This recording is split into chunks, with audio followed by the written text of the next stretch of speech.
Sometimes police have to work really hard to catch the bad guy, and other times the perp walks right through the front door and falls into the wall. Hi, I'm Chase Matheson with the Patriot Punk Network, bringing you the latest Tennessee news in 3 minutes or less. This is our Today in Tennessee segment, sponsored by State of Creative. Save $50 when you mention punk. The big news yesterday was the man walking around Plaza Mariachi carrying a stolen AR. It all started just before 10 o'clock yesterday morning when Metro Police announced that they were looking for a man who had been seen carrying a pew-pew through Plaza Mariachi and then firing from his moving vehicle. The vehicle was eventually stopped near Bell Road and Dodson Chapel Road when Metro deployed spike strips. Marcos Palacios Amaya, or something like that, was taken into custody without much further incident, and Metro got to give little dude a good old-fashioned perp walk. Marcos was already serving a probation sentence out of Rutherford County and had convictions for felony theft and auto burglary out of Williamson County. Now, it's all fun and games when you get to perp walk somebody, but sometimes the perp is so intoxicated they can't even walk.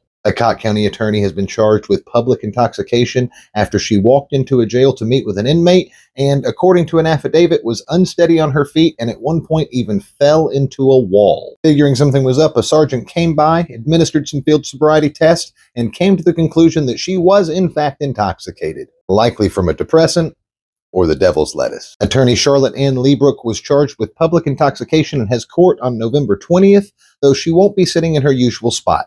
She will be participating from the defendant's seat. Now, you would think an attorney being charged with something like this would come as a surprise, but it didn't, at least not for about a dozen people in the comments. 76-year-old Tony Slagle got to spend a little bit of quality time in Washington County's Gray Bar Hotel after a woman he had a disagreement with became the duck in a real-life game of duck hunt. Police arrived at the 500 block of Rock House Road to discover the victim who had been shot, and she says that it happened nearly 5 miles away on Bill Bennett Road. That's where police found Tony. And fortunately for everyone, Tony was never very good at duck hunt and only hit his target one time, in her foot. Not only did Tony admit to the shooting, but he also admitted to firing off a couple of extra rounds as she was trying to make her escape. No additional specifics were released by Sheriff Sexton on what caused the toe-taking tantrum, but we imagine it is quite the entertaining story. Also out of Washington County, the first Republican gubernatorial debate has been scheduled for December the 5th, but so far, Marsha Blackburn and John Rose are looking like they're going to be a no-show. It seems Rose has said that it's due to the government shutdown, and Marsha's not even sure she's going to debate anyone this go-around. State Rep Monty Fritz, who's also running, says that he'll be there, but right now it looks like he might be debating his shadow. Tell us in the comments, do you think that candidates should be required to publicly debate? And that's your Tennessee News Roundup. For more deep dives on local issues, be sure to check out the Patriot Punkcast on Rumble every Sunday and Wednesday night at 7.